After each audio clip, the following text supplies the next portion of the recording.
start actually and take a different direction. So I'm going to talk a little less about the big problems and talk a little bit more about my journey, talk about the mistakes I've made, and actually what I think kind of how we solve these problems is actually to keep learning.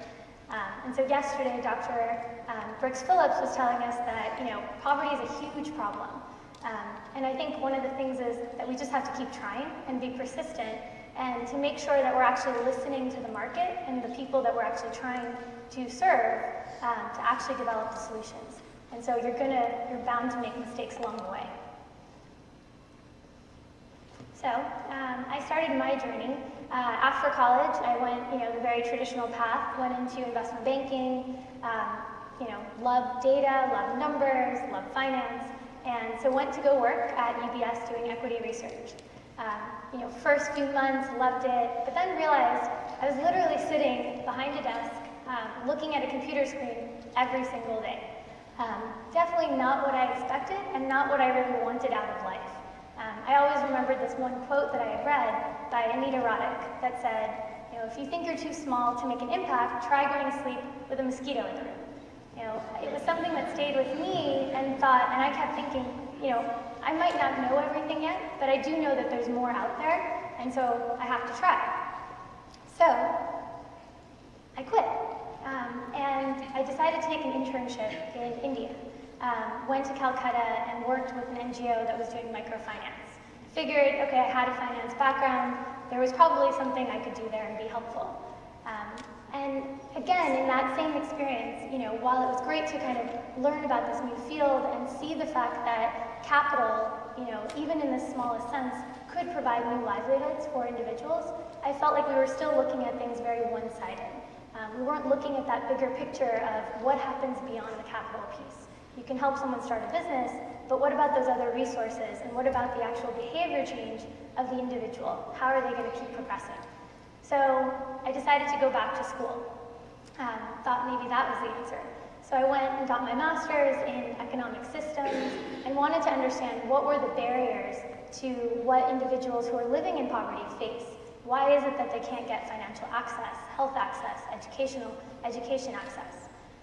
So I was really determined to get out of school as fast as I could to get back into the field and start solving these problems. But I had a really good mentor, and I think those are some of those things that actually do help you along the way. And she said, why don't you go back and actually work? Work at an NGO, work in organizations that are trying to solve these problems before going out there. So I went to go work at the UN, and I worked at the United Nations Population Fund. But coming from investment banking, I got a little typecast. And so I was sitting behind the desk again, and was starting to build costing models. Again, it was a really interesting experience for me, but I was back in that same position of, now I wasn't working in finance, but I was working in development. But I wasn't out there actually doing anything about it. So I convinced my boss to let me go out and actually work in the field, and I worked on an evaluation project. And that's actually what changed my life. I worked on a project where I had the opportunity to interview 750 micro borrowers. So individuals who had taken out loans and who were now growing their businesses. And so basically I worked with them every single day, went to their homes, went to their businesses, and talked to them about the quality of their lives before and after they had received these loans. Found out one thing across the board. I had no data. Even though I was doing these interviews, I was getting different answers every single day and different responses. There wasn't consistency. We had no standard way of actually understanding whether these businesses were growing. And that's because of the fact that there was no accounting. There was no resources for these businesses to keep growing. So I saw two problems. And what happened was when I decided to leave the UN, I kind of thought about it and I was like, well, wait, I see tons of problems in this industry. I see the fact that capital isn't being brought in the right way. We're only offering very small loans to individuals. We're not thinking about the value of these businesses and what could happen. Right? I also saw that they were lacking the resources. They had no accounting tools. They had no technical assistance. No way of actually the business skills behind their businesses. So I actually said, I'm not going to solve these problems. I'm going to go back into investment banking. which was probably a mistake. You know, they say that you can make a mistake once, but you probably shouldn't make it the second time, but I definitely did. And so I wound up behind that desk. And the biggest thing that happened was, I think it was a good thing, because I actually couldn't forget the problems that I had seen. And so, while I worked full-time, I decided to start InVenture. But being naive and being, you know, from investment banking and kind of only seeing that side of things, and never having heard of social enterprise, you know, I said, well, the way I'm going to solve this, I'm going to start a micro venture capital fund. I'm going to take all the experiences that I've had on the finance side and change how financing works for low income and, you know, individuals living in poverty. That was clearly naive and a big undertaking. But the thing that I did was that I didn't quit. You know, I basically came up with this idea and shopped it around, talked to every mentor that I could, every advisor that I had, and started my pilots. So I think that same quote of saying, you know, you're not too small to start something, it's about trying, right? So I didn't quit my job while I tried, but I was pretty naive. I didn't start just one pilot, I started 3, and I started them in 3 different countries.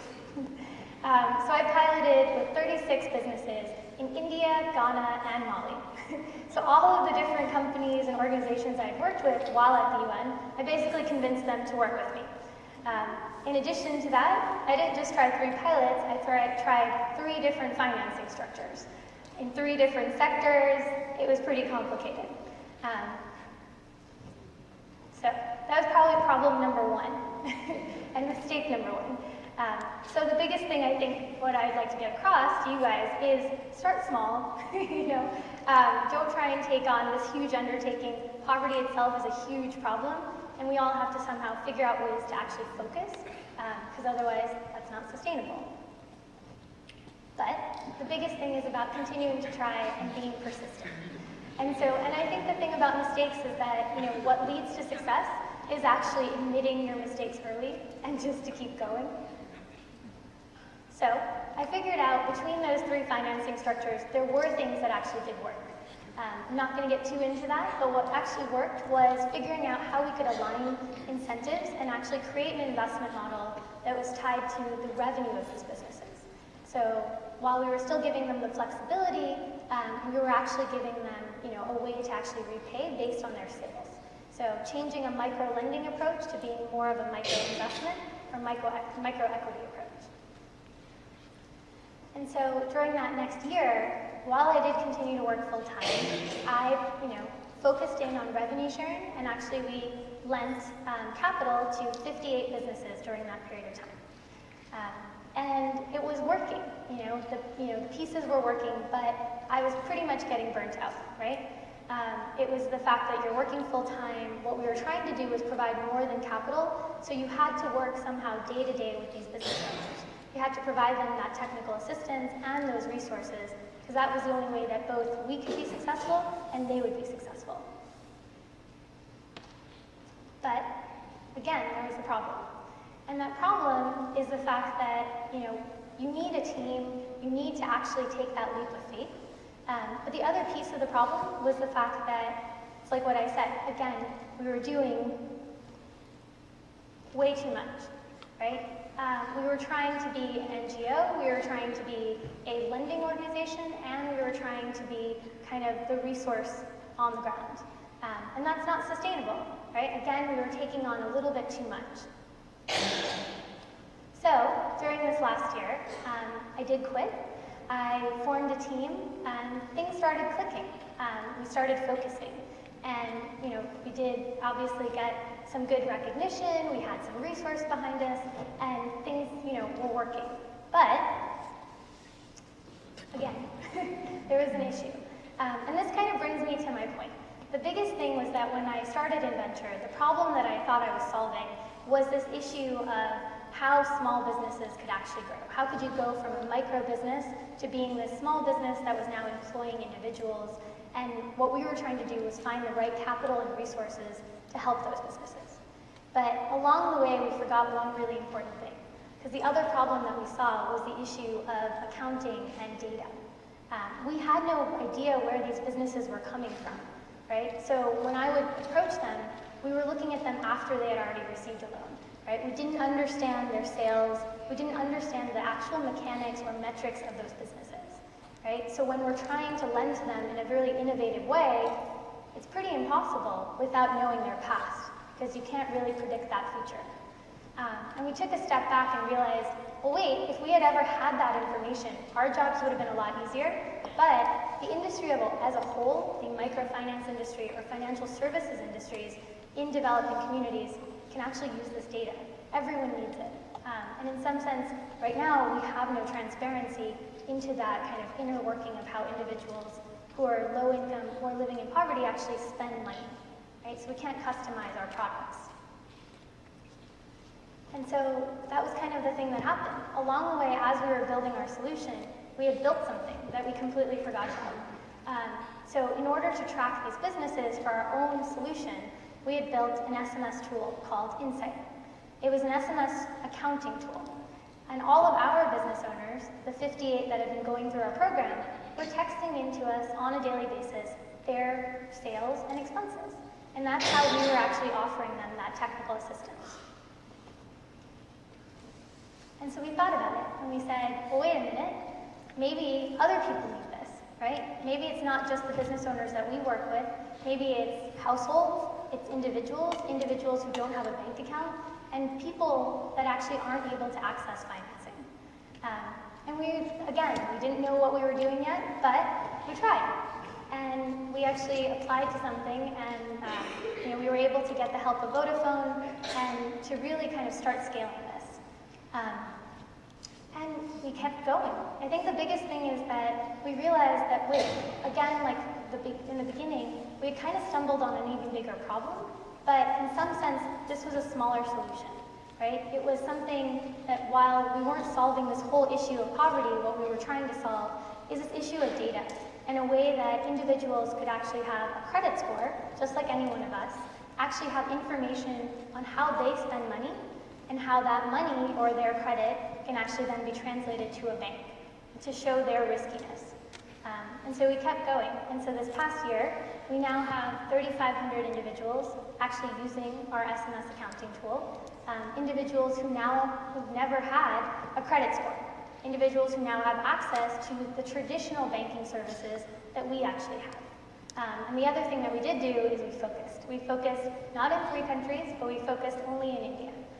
It makes our life a lot easier, and I think it actually makes the solution possible, potentially. And so I think that's the story that I wanted to share, is just that, I think the one thing that's been kind of common through our story is that we've learned. And it reminds me, I think of a quote that Steve Jobs once said, which is that you have to trust that things are going to work out for them to actually work out. You have to trust that you should follow your intuition and your curiosity. And that in the future, all the dots will actually connect. And that if you want to do great work, you have to love what you do. So I think that's the biggest thing, is that our team loves what we do and that we keep learning, because to solve these problems, we have to keep on adjusting and being flexible.